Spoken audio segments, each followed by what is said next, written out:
Tere, mientras se conectan las personas, me gustaría que te presentes, porque yo te conozco y bueno, más o menos anunciamos tu puesto, dijimos que eras en la promoción para este vivo, pero me gustaría que en tus propias palabras nos cuentes un poquito sobre vos.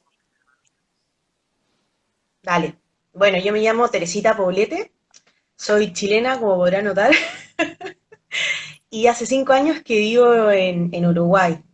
Yo estudié psicología en Chile y acá en Uruguay, bueno, me vine por temas personales, pero también aproveché de hacer la maestría en Derechos de Infancia y Políticas Públicas. Y eso me acercó al tema de infancias migrantes, específicamente en el contexto escolar, pero está. Y actualmente estoy en el NEMPO, que es el Núcleo de Estudios de Migración, Movimientos Poblacionales, que tiene que ver con la UDELAR y la Facultad de Humanidades, y también trabajo en el IN, en promoción y protección de derechos de niños, niñas y adolescentes. La primera pregunta Pero que te hace Nico es si aprobás la nueva Constitución de Chile.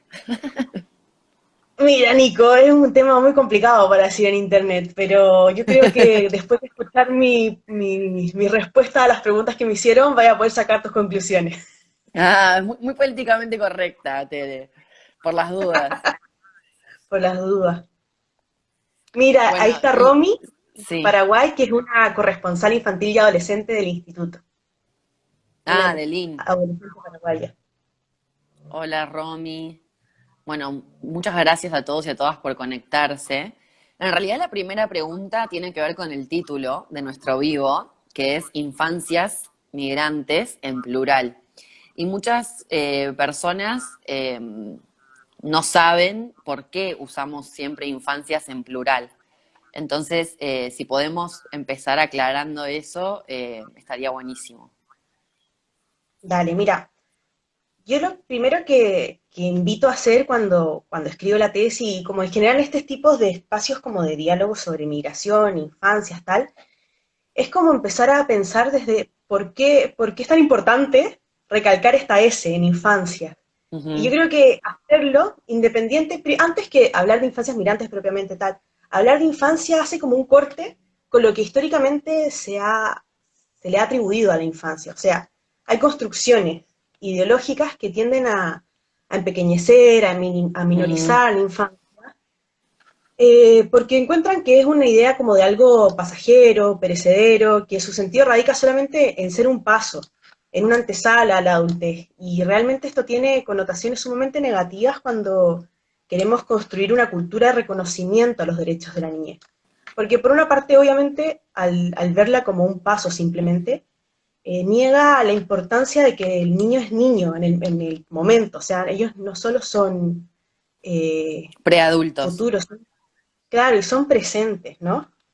Entonces, si se les plantea como un ser en tránsito, como una etapa que tiene que ser superada súper rápido porque tenemos que convertirlos en seres aptos de producción y reproducción social, nada, como que estamos pasando a llevar todo lo que es ser niño, y niño Ujú. migrante sobre todo también.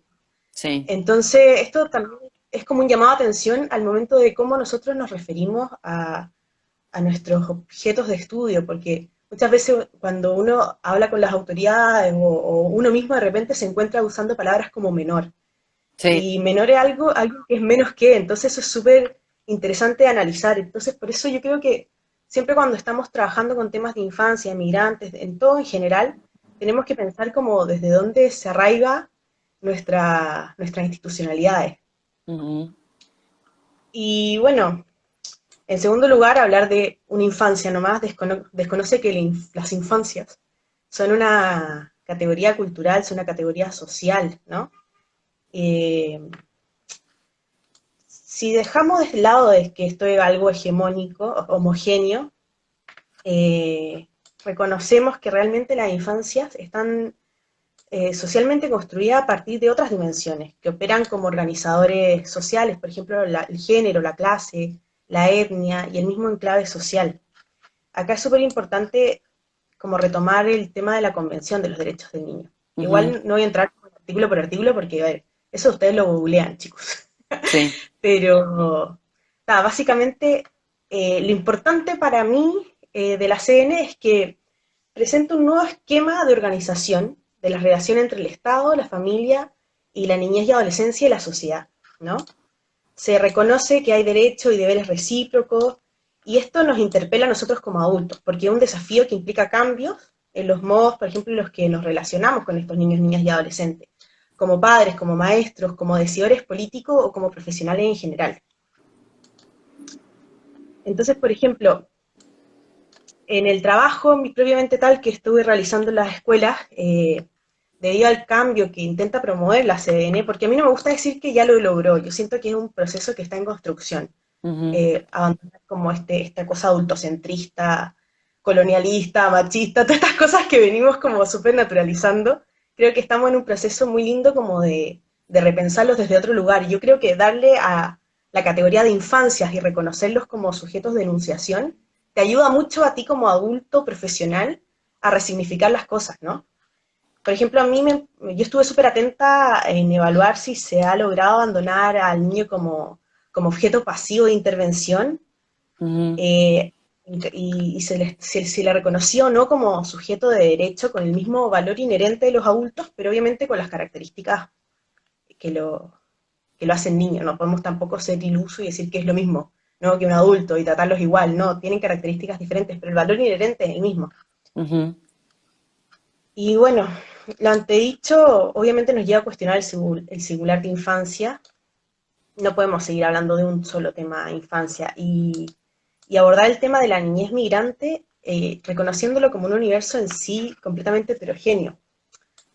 Porque, o sea, no, estos son como muchos desafíos. Yo creo que constantemente cuando estamos hablando de niños, como que son un desafío tras otro, pero no lo quiero decir como algo malo, sino como una cosa interesante de pensar, porque si ya, por ejemplo, para nuestras instituciones, por ejemplo, para la escuela en sí, los niños y niñas uruguayos son un desafío si los queremos ver desde un enfoque de derecho, reconociendo que tratar de que sea algo, una masa hegemónica, sí, de tratar de hegemonizarlo, es como esta herencia que tenemos de, de nuestros estados latinoamericanos que todo el tiempo trataron de generar como un ser nacional abstracto, eh, con la misma población que vive en el país. O sea, ¿cómo estaría siendo esa experiencia para niños latinoamericanos que vienen de otros países? Ujú. Eso me parece re entretenido de pensar y también, no solo entretenido, sino como re necesario de pensar por la contingencia, ¿no?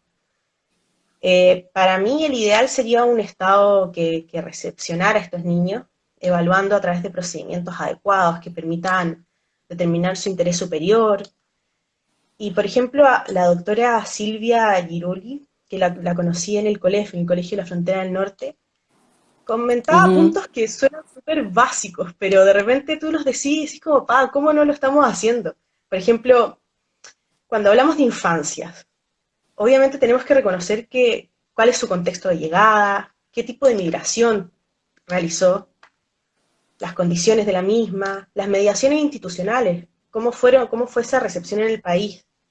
Y también tener en cuenta que el género también es una cosa que transversaliza, entonces las infancias también tienen que ver con eso, si son niños, son niñas, cómo llegan, desde dónde, por cuánto tiempo se esperan quedar. Entonces sí, por ese lado creo que por eso es importante hablar de las infancias, porque reconozco que hay unos otros que me interpelan. No es una cosa abstracta que me sirve como un objeto de estudio que no tiene nada, no tiene acercamiento a la realidad.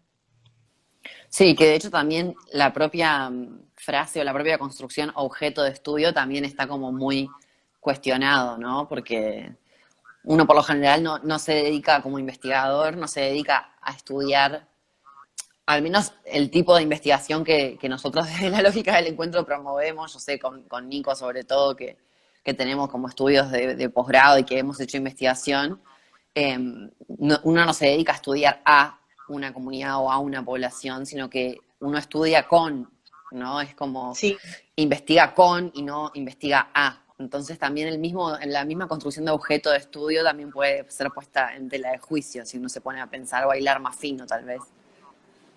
sí, es lo que te decía, son como muletillas que uno tiene en el lenguaje que a veces piensa que son súper inocuas, pero que marcan como una forma de evaluar y de ver la realidad. Sí.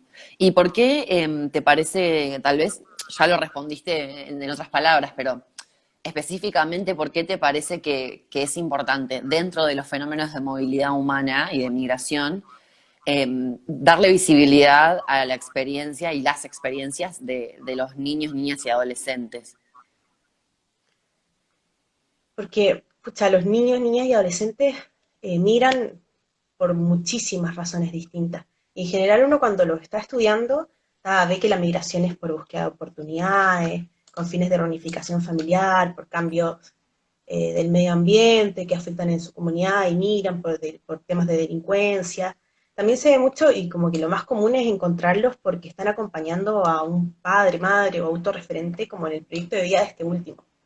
Entonces como que son muchas cosas como que tienen que ver con los gurises que de repente se está hablando desde otro lugar, que no es la migración del niño propiamente tal, su vivencia. Siempre se está Claro. como relacionando al niño que es como casi que la mochila de otro adulto. Sí, De como hecho, la otra vuelta, un anexo a su padre o a su madre o al adulto con el que ha viajado. sí, pues entonces, nada, es muy loco. Y la otra vuelta también, hablando con una amiga, decíamos como, cuando hablamos de niños, niñas no acompañados, Ujú. es porque no están siendo acompañados por un adulto. O sea, capaz que ahora una persona que trabaje en frontera me quiera matar, pero ¿cómo se aborda este niño no acompañado cuando en realidad sí está quizás siendo acompañado por otro grupo de gurises? Entonces en el abordaje es como realmente no está acompañado, ¿qué se hace con ese colectivo que genera como sus propios mecanismos para migrar? O sea, está. Justamente Nico nos pregunta acá si entonces la migración es adultocéntrica o tal vez para reformular, ¿no? Si los estudios de migración son adultocéntricos. Yo creo que nuestra sociedad es adultocéntrica y eso se Claro. refleja mucho en los estudios. Sí he visto muchos estudios un poco más nuevos que, que están tratando como de tomar esto como la Ujú. visión de los. Y me parece súper interesante leer desde ahí. Mucho que tiene que ver con el contexto escolar, porque obvio es donde más van los niños y las niñas. Bueno, antes de la pandemia, ahora están en sus casas. Pero Sí. pre-COVID era como el Prepandemia. espacio. Claro. Sí, de hecho, ya que Tere es chilena, y bueno, yo para mi tesis de doctorado utilicé mucha literatura de Chile porque con respecto a Uruguay considero que tienen eh, una producción mucho más amplia que nosotros y de mayor, o sea, de más larga data sobre el tema de migración. Y hay una autora muy interesante que se llama Iskra Pávez Soto, que Tere vos probablemente la conozcas, eh, que ella justamente habla de una psicología de la migración desde el punto de vista de la migración infantil, o sea, una psicología de la migración infantil para superar esta visión adultocéntrica que hay de estudiar los fenómenos de movilidad humana.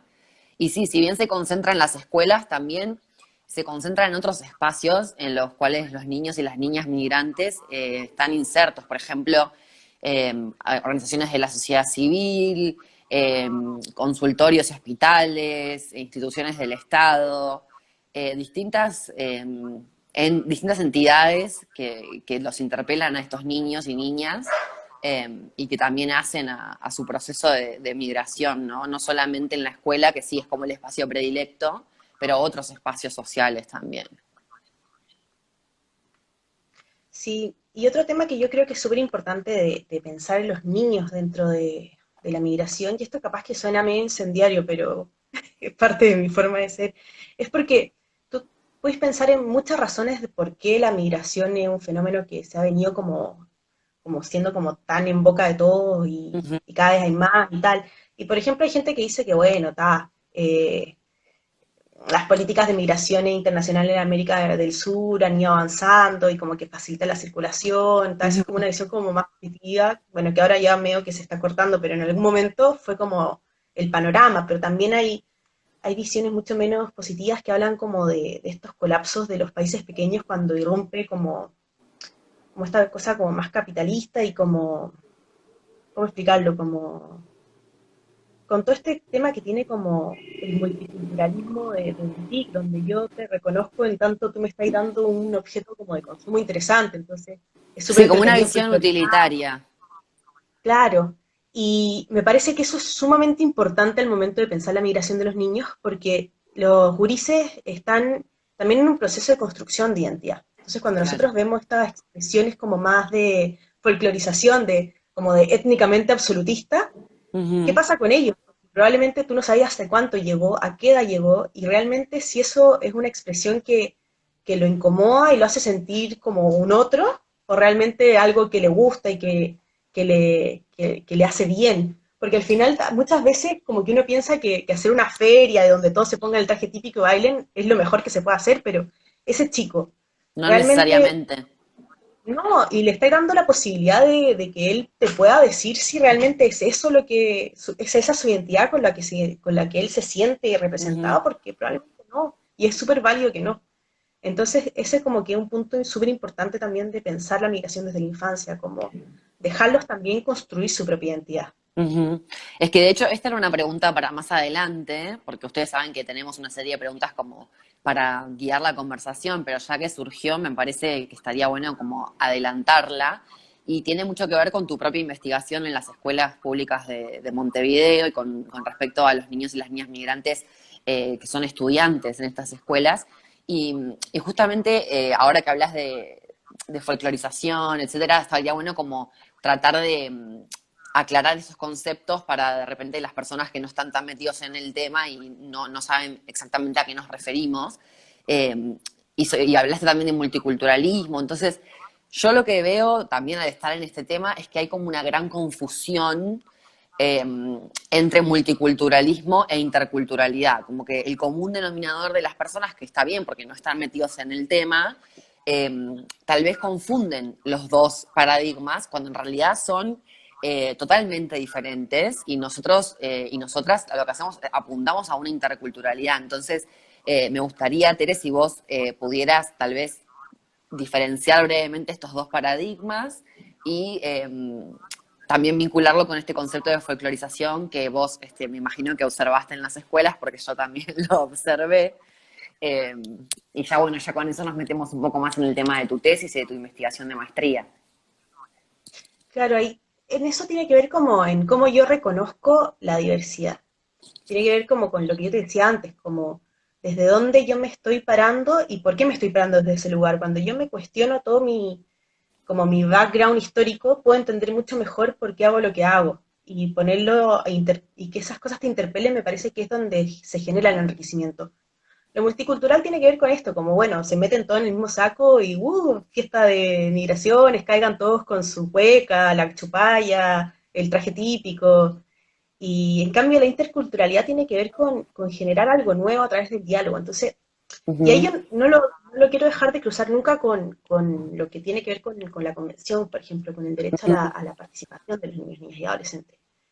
Porque en una interculturalidad crítica se cuestionan estos roles de poder, de sumisión, y se puede ujú, generar algo. Pero para que haya una interculturalidad crítica, el adulto responsable, el adulto garante, tiene que tener otra postura, porque claro. no basta con mantener lo de siempre, sino que tenéis que dar una apertura quizás a un diálogo más como intergeneracional, donde la diversidad se vea realmente como algo bueno, ¿se entiende? Ujú. O sea, como que en el sistema educativo público del Uruguay, yo lo hice en lo público, entonces por eso voy a hablar solamente de eso, porque tampoco se Sí, trata de hablar de cosas que no tengo idea, capaz que en una escuela es distinto, o sea, en una escuela no, privada es sí, distinto, hablamos pero dentro del sistema público, exacto. que no solo haya como un reconocimiento a la diversidad como tan por arriba, sino que este reconocimiento sea acompañado de un efecto sobre los acontecimientos que tienen que ver con la enseñanza. Porque ante diversas formas de aprender, obviamente que tenemos que tener diversas formas de enseñar. Y cuando leía tu Ujú, pregunta, como ya, bueno, a ver, ¿cuáles son las recomendaciones a los docentes? Pucha, ahí yo se me cae la cara de vergüenza en darle recomendación a los docentes porque realmente es muy complicado la labor docente en la escuela pública. Yo lo que vi ujú, ujú. fueron maestras que se rompen el lomo para Sí. darle una educación de calidad a los niños, niñas y adolescentes, pero acá no solamente es un tema de los maestros, sino que para que haya realmente una política pública que aborde bien el tema intercultural, tiene que haber también un trabajo interinstitucional, tiene que haber Ujú, presupuestos, tiene que haber formación. Entonces, bueno, está. Yo te puedo decir que sí, obviamente, que el maestro y todo el equipo que trabaja en la escuela debería reconocer que la escuela es un importante centro de intercambio cultural, donde uno conoce al migrante, el migrante nos conoce a nosotros, que deberíamos trabajar para cambiar los discursos predominantes, ¿no? Expulsores, que en general eso Ujú, también es algo muy interesante cuando tú trabajas en la escuela. Que la escuela en este afán como de homogenización sí. no solo expulsa al migrante, expulsa a todo aquel que derrumbe. Entonces, por ejemplo, yo pues, veía chicos completamente de padre, abuelo y bisabuelo uruguayo, que básicamente también son expulsados de este Ujú, sistema, porque ujú, no calzan con el modelo. Po. claro. Pero lo que yo te quería ahí acotar, Tere, que obviamente estaba esperando que terminaras la idea, es que em, yo también me encontré en mi tesis con maestras con una gran intención, muy buena intención y con un gran corazón. No todas, no puedo decir que el 100% eran así, porque había excepciones y había excepciones que a mí me daban miedo.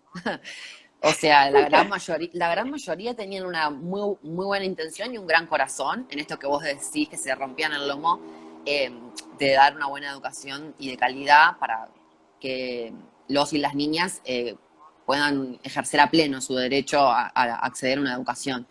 Pero más allá de eso, creo que lo importante es no verlo como una crítica, de decir, no, viste, ay, bueno, ¿qué le voy a decir yo a las maestras? En realidad ellas son las que están 8 horas, 7 horas, 4 horas, lo que sea, con estos niños y niñas, sino de verlo como de oportunidades y de desafíos para mejorar. Esta gran mayoría de maestras, cuando yo hice la devolución de mi propia tesis en otros espacios, la recepción fue muy buena, porque de verdad ellas quieren cada vez ser mejores. Entonces, por eso creo que nosotros y nosotras, desde estas pequeñas investigaciones, que también las hacemos rompiéndonos el lomo, y que también las hacemos con la mejor intención y a pulmón, porque no somos un equipo de investigación con un No, presupuesto de una beca, de un grant, de no sé cuánto, sino que somos vos, nada más yo, alejado de la realidad. trabajando con familia, etcétera. Creo que nosotras podemos aportar desde ese lado, ¿no? Donde vemos que tal vez las políticas públicas se quedan en un discurso o se quedan en un papel y tal vez no hay una coordinación interinstitucional necesaria y suficiente, bueno, ahí podemos ir nosotras y decir, bueno, esto es lo que yo te propongo como desafío para avanzar en este proceso hacia la interculturalidad. Y creo que ahí radica el valor de estas recomendaciones, porque de Sí, verdad es como una necesidad que yo veo que las maestras tienen y que les encanta escucharlo, porque ellas de verdad, la gran mayoría, quieren mejorar y quieren cada vez ser más garantistas y más inclusivas. sí. No, totalmente de acuerdo con lo que decís, Lu. A lo que yo iba un poco, por ejemplo, contando una anécdota, ¿no?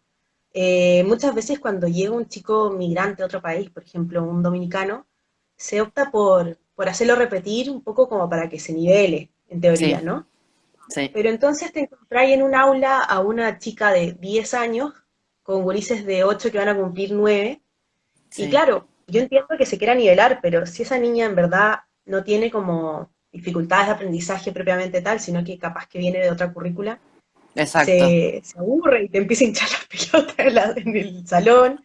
Y hablando con una maestra, ella me comentaba que, claro, lo que la escuela ofrece son como talleres de nivelación. Entonces viene una maestra de afuera, una vez a la semana, y agarra a todos los gurises que en realidad sí tienen como dificultades del aprendizaje y les Ujú, hace como unos talleres de repaso. Pero claro, a esa chica cae a una sala donde hay niños que incluso habían algunos con un leve retraso mental, con ujú, dislexia, con distintas como dificultades, y claro, ella no, pues ujú, entonces se quería suicidar básicamente.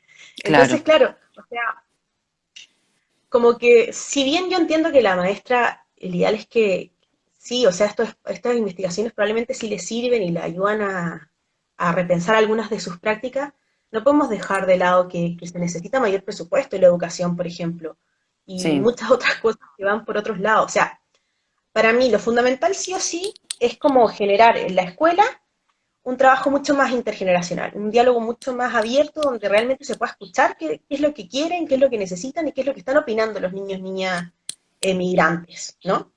Pero también se tiene que fortalecer sí o sí un trabajo interinstitucional y también Ujú. interdisciplinar. O sea, por ejemplo, a mí me pasó que como soy psicóloga, al principio pensaron que yo iba, no sé, Hacer a terapia. tratar a todos. claro. así, y Sí, me más caían, de repente estaba psicología en un clínica salón, pensaron que ibas a hacer. básicamente. Pero eso Claro, también como que responde a esa como necesidad que imperante que hay en el equipo docente. Tipo, ven a alguien de otra profesión y te lanzan todos sus problemas y es como, no, no, tranquilo, yo estoy haciendo una etnografía. Pero bueno, la idea es como esto interdisciplinario, interinstitucional que fortalezca, que crea marcos normativos también. O sea, Uruguay por suerte tiene, pero no es suficiente. O sea, eh, lo- los niños, hijos, hijas de migrantes o niños, infancias migrantes que están en la escuela, su experiencia y sus vivencias mucho va a depender de la capacidad también que tenga los otros adultos en habilitarlos como individuos y como sujetos de denunciación. O sea, ujú. básicamente todo pasa por ahí.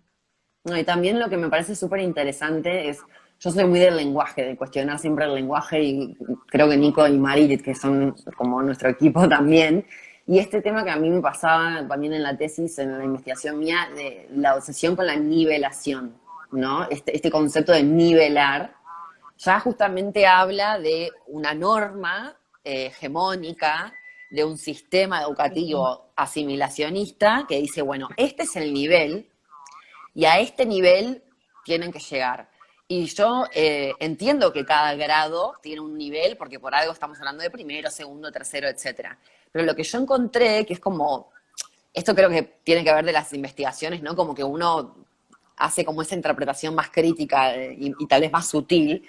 Lo que yo encontré es que este nivel muchas veces se refiere a una evaluación que, bueno, se conoce como evaluación sumativa, ¿no? Es decir, si el niño, la niña o el adolescente en el liceo, no lo sé porque no estudié, así que digamos niño o niña, tiene cierta información o ciertos datos, como bits de información específica, ¿no? Bueno, fechas de batallas de, no sé, batalla de las piedras, los 33 orientales, o no sé, cosas que solamente un niño o una niña formado en un sistema uruguayo hace mucho tiempo puede Claro, saber. tú me hacías esas preguntas a mí, que soy una universitaria, y salgo bruta, Y no la me sabés. mandan a Pero yo primaria. tampoco la sabría en Chile, ¿entendés? Pero lo que Por tendría que haber eso. es una nivelación por competencias. Es decir, bueno, ok, querés nivelar porque es como algo que decís, bueno, quiero que lleguen a este nivel, ok. Pero lo que se tendría que evaluar son las competencias que tienen esos niños y niñas. Por ejemplo, en el caso de la historia, no importa si sabe el año de la batalla de las piedras, porque como vos dijiste al principio, chicos, eso lo googlean, ¿no? A nosotros, o sea, eso lo googlea el niño o la niña. Lo importante es que sepa hacer, por ejemplo, no sé, un análisis crítico de la historia, de las relaciones de poder entre, no sé, los vencidos y los vencedores, por ejemplo, en una batalla, o que entienda conceptos como, bueno, los procesos de independencia de nuestros países latinoamericanos, los procesos de colonización de España y de Portugal. O sea, eso es la Y, competencia que tenemos que evaluar, ¿no? Me parece. y que nosotros no caigamos con el preconcepto de que, porque no sé si a ti te ha pasado, pero yo he escuchado en muchas instancias que, por ejemplo, los niños dominicanos como que vienen con muy mal nivel educativo, en Sí, cambio los venezolanos totalmente. y los peruanos son así tipo disparados. Y mira, sinceramente yo hice una actividad un día que era, a ver, una frase larga, un párrafo, lo dividí en varias partes, tenían que reventar los globos, encontrar los pedazos de frase. Y claro, yo estaba haciendo una etnografía en un tercer año, que era el 80% era migrante, y en la otra escuela había solamente un migrante, el resto eran todos chicos uruguayos. Ujú. La otra escuela tenía muchos más recursos, la de los uruguayos tenía muchos más recursos, era como, a la vista era como una escuela como mucho más fuerte institucionalmente que la otra. Y en esta cosa de gramática, pero los que eran la que eran mucha más población migrante, ese tercer año, hizo la actividad pero al vuelo, tipo pim pam pum, y armaron las frases, hicieron unos análisis preciosos. Y en cambio, el curso, el tercer año, yo le digo curso, no sé si en Uruguay se dice curso al año, Sí, sí, el grado, no grado, sé. grado le decimos, sí. Ese tercer año no pudo completar la actividad, pero tampoco la pudo completar porque el ambiente era muy distinto. Por ejemplo, en esta escuela con mucha población migrante, nosotros podíamos salir al patio, un patio sumamente precario, un patio de cemento con un techito ahí que hacía un efecto invernadero que te pues, quería cocinar. En cambio, el otro tenía un jardín, es precioso. Pero claro, en ese tercer año que les costó lograr finalizar la actividad, de hecho al final no yo los tuve que ayudar porque no lo lograban, tenía una maestra completamente sobrepasada que constantemente le estaba gritando y el ambiente era muy hostil. Entonces, claro, tú después veis que aparte del nivel de cuánto saben, también al chico y a la chica le interpelan y le cruzan otras cosas. Sí, Entonces el también es súper clima. importante el ambiente, el clima educacional que el adulto también tiene que Ujú. promover. Sí, Pero ahí de justo, repente veis sí. docentes que están hasta acá, entonces tú decís, ¿cómo? No, Nico hizo un comentario larguísimo, pero dijo que quedó reentreverado y que lo va a reformular. Pero mientras tanto quería preguntarte si te parece que el tema que a mí también me pasó, ¿no? De estas impresiones con respecto a los niños y las niñas dominicanas, como de alguna manera, entre comillas, con niveles de aprendizaje descendidos, como se suele decir en la jerga de educación. Eh, si no te parece que hay como un, sub, un subtexto ya de identificación étnico-racial también, ¿no? Tal vez como hablábamos al principio, ¿no? Esta interseccionalidad entre niño migrante, niña migrante, género, pobreza, vulnerabilidad, país de origen, etnia, Sí, raza. es que obvio, es que no es como que nuestra conformación identitaria es de un Estado que priorizó la migración europea y todo lo que tiene que ver con la esclavitud, con lo étnico, con los pueblos originarios, fue quedando como un poco debajo de la alfombra. Se generó como un somos todos iguales ante la ley, que suena fabuloso, pero eso no fue una solución real, porque al final, si bien quizá esas diferencias ideológicas o religiosas o de país de origen quedaron un poquito solapadas y no importaban tanto, nace otro como factor de discriminación, por decirlo Ujú. así, que es lo socioeconómico. Entonces, un migrante latinoamericano de un país que viene, de un contexto en el que viene quizás saliendo buscando una mejor oportunidad porque vienen de un país empobrecido, no solamente va a cargar con su color de piel, con sus modismos, con todo eso, sino también con el ser pobre. Entonces, claro, Ujú. ella es como machacar sobre lo machacado, porque el pobre gurí es como el paquete entero de prejuicios personificado. Exacto. Y en realidad, por ejemplo, en esta escuela donde yo te decía que la maestra era para sacarle el sombrero, me comentó que ella la primera vez, claro, entró al salón y le dio un patatún porque dijo, ay, ¿cómo yo agarro esto? Porque claro, realmente eran muchos dominicanos, muchos venezolanos, también habían peruanos, cubanos, era un mix gigante. Y ella después me contó que, claro, se dio cuenta que, por ejemplo, ese grupito de dominicanos, las divisiones las habían aprendido distinto. Entonces, claro, cuando lo explicaba ella al Claro. principio no entendían nada. Pero a eso te digo, como habilitarte el diálogo en un momento no fue como tú no entiendes, tú eres tonto, chao, te mando a repasar a otro salón, Ah, sino que en recuperación. la recuperación, en el dialogar, los chicos le lograron explicar cómo ellos hacían la operación. Y fue súper entretenido porque también los mismos uruguayos después me contaban que aprendieron a hacerlo también como lo hacían ellos. Entonces fue como un aprendizaje colectivo súper lindo. Sí, es que Pero para eso eso también hay se voluntad. refiere a lo que decías al principio, ¿no? De así como hay muchas maneras de aprender, también hay muchas maneras de enseñar. Entonces, que las maestras y los maestros, aunque sean pocos, también los hay, puedan habilitar estas formas de saber como válidas, que no por ser distintas van a ser inferiores o van a ser erróneas, que eso me parece que también es un desafío clave que tenemos con respecto a la niñez migrante, al menos en el contexto educativo público. Sí, y el que tengan también la posibilidad de ese espacio de reflexión, porque también tú cuando habláis con ellos de repente van a varias escuelas, están como muy sobreexigidos en su profesión, entonces Ujú. es muy difícil pedirle como ese nivel como de pausa y calma cuando realmente estáis como quemado por la cotidianidad. Por eso Sí, te o digo que es súper apagando fuegos, importante. constantemente apagando fuegos. Claro, por eso te digo que es súper importante como que haya una política pública y otro tipo de apoyos, no solo que todo recaiga como en el maestro, también hay el Ujú. equipo directivo, como que se tienen que Ujú. buscar otras formas de apoyar, porque si no queda como si fuese algo propio del aula, y si bien el aula obvio que es fundamental, necesita de otros apoyos, de otros Sí, insumos, porque sola si no no, puede.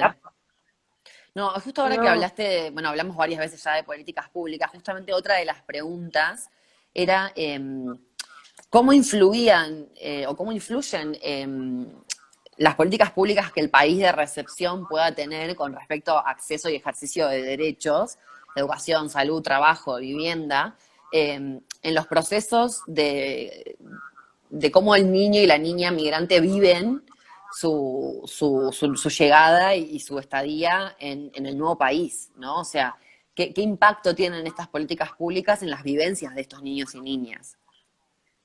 Sí, yo cuando leí la pregunta como que me puse a pensar como en varias cosas al mismo tiempo. O sea, primero que nada, como en esta cosa como mutua, ¿no? Porque el fenómeno en sí, la migración ya es algo tan grande que para los estados ya genera como la necesidad que ineludible de incluir a los migrantes en políticas de educación, salud, trabajo. Pero esto qué implica, en el fondo, que estos migrantes sean reconocidos y se les otorgue un acceso real a las distintas dimensiones del ejercicio de sus derechos. Creo que lo primero que Ujú. hay que pensar cuando vemos una política pública es como cómo fue construida. Hablando de vuelta como toda esta cosa como de los imaginarios, ¿no? ¿Fue construida para los migrantes reales o para mi migrante imaginario que yo Ideales. creo que necesito? Tipo a lo Nicanor Parra, tipo, ¿entendés?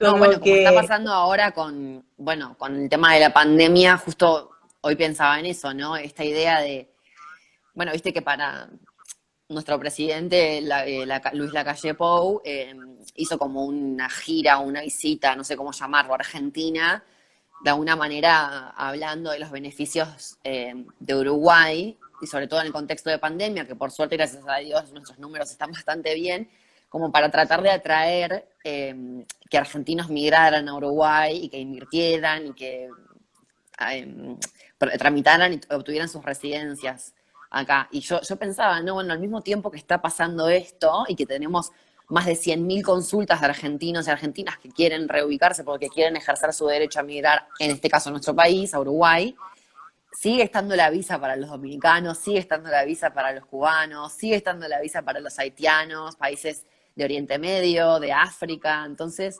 esto, ¿no? Esta idea del migrante real versus el migrante ideal o el que yo quiero atraer con políticas públicas. Me parece que es clave lo que acabas de mencionar. hay una encuesta de, ay, probablemente lo pronuncie muy mal el apellido, pero creo que es Cool House, con Martín K, Coljas, después, Martín Coljas. sí, Sí. que habla de eso, como de estas visiones que tiene el uruguayo frente al migrante. Entonces, obvio, si un migrante calificado, está bárbaro, que venga. Ahora, si es un migrante pobre y morocho, no, no lo quiero. Es como una cosa muy loca, porque tú sí, es como, está, sí, somos todos súper iguales ante la ley, pero ¿de qué me estáis hablando? Entonces, bueno, Exacto.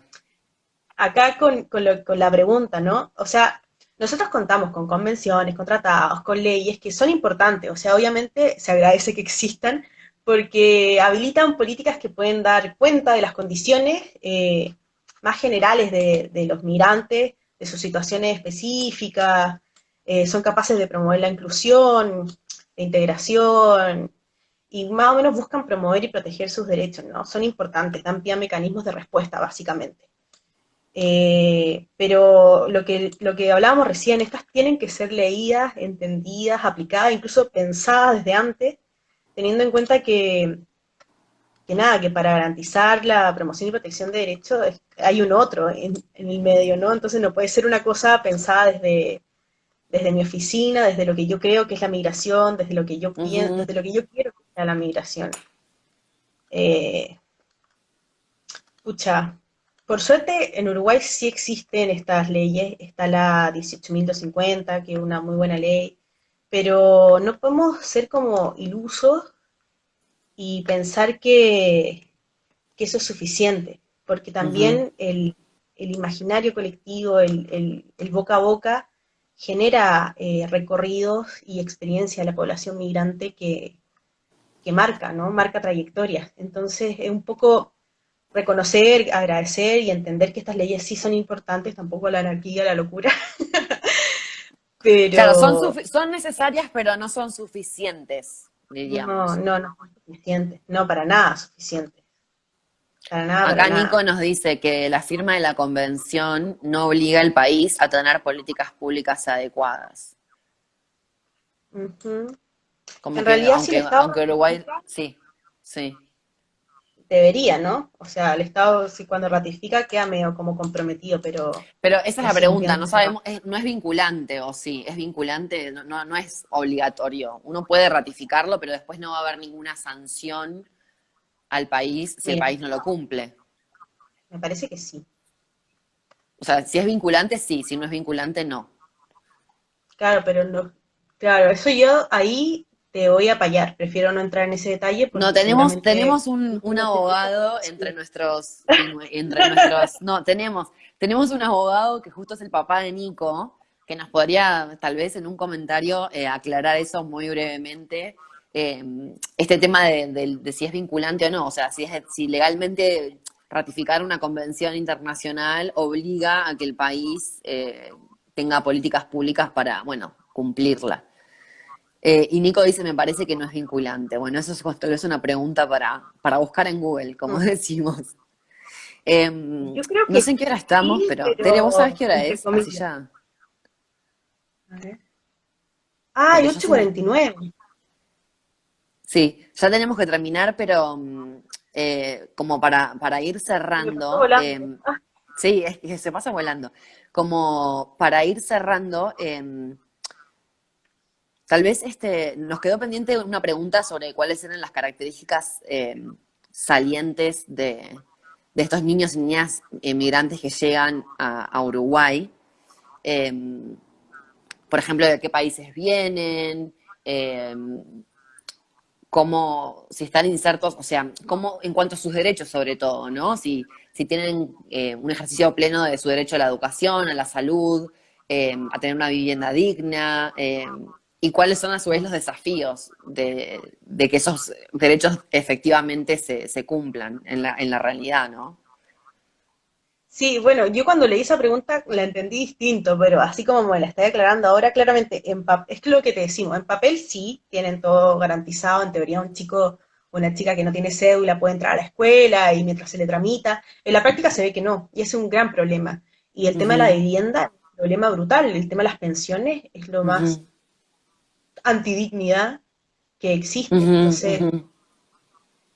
echa la ley, echa la trampa. Ese es el problema. Entonces, mientras yo cuando leí eso como ¿cómo era la pregunta? ¿La característica principal o como? Sí, las características más salientes de estos niños, niñas y bueno, y adolescentes que llegan a nuestro país recientemente. Lo primero que me nació responderte fue lo latino, porque eso no es menor. Ser un inmigrante latino no es menor en un contexto, en un país donde eso te trae mucho, mucho prejuicio. O sea, Exacto, no tener ascendencia europea, tal vez. sí, o claro, y tener un tonito distinto, un color de piel, quizá un pelo, una estética, todas esas cosas al uruguayo le Ujú, chocan mucho.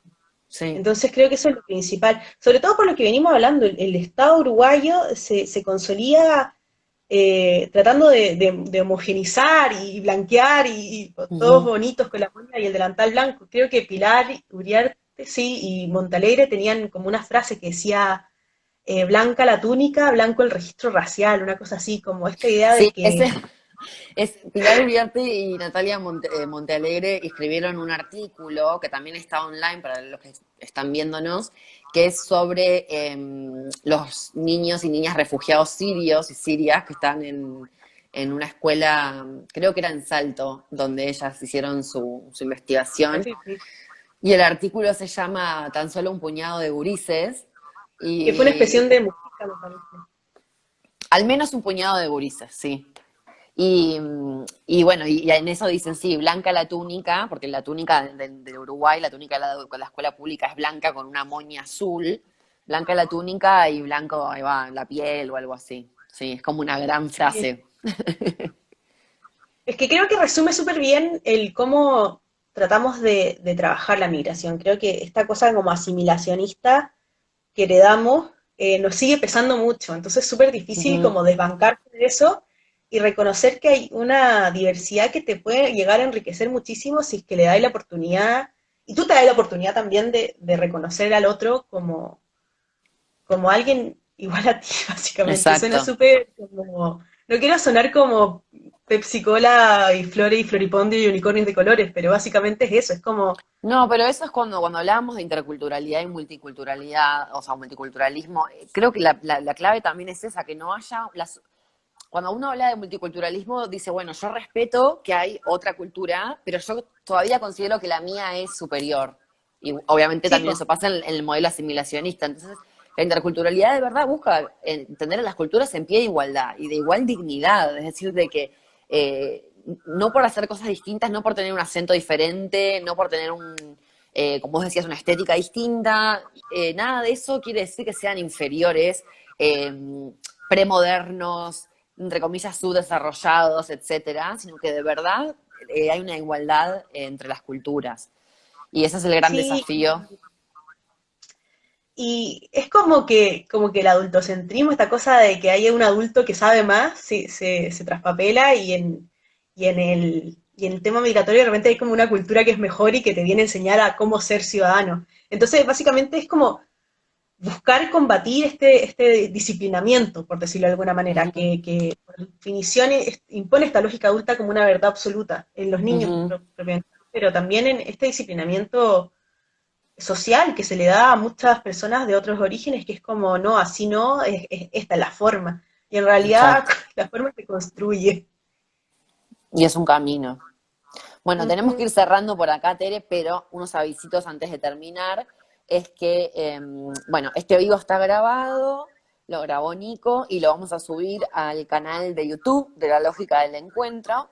Y nosotros siempre invitamos a las personas que hacen los vivos con nosotros a escribir, si quieren, una columna en el blog de La Lógica del Encuentro y Nico dice que necesitamos un artículo de Teresita en el blog. Así que oficialmente estás invitada a escribir una carilla de lo que quieras con respecto a este tema o a otros que te interesen y lo podemos publicar para seguir construyendo el diálogo. Así que mil gracias, Tere. Yo seguiría hasta pasado mañana contigo, pero Instagram no nos deja. Igual, bueno, la idea es seguir haciendo estos vivos con partes 2, 3, 4. Y gracias a todos por los comentarios. Antes de terminar, Daniela nos dice que hay convenios internacionales vinculantes si son reconocidos a nivel constitucional.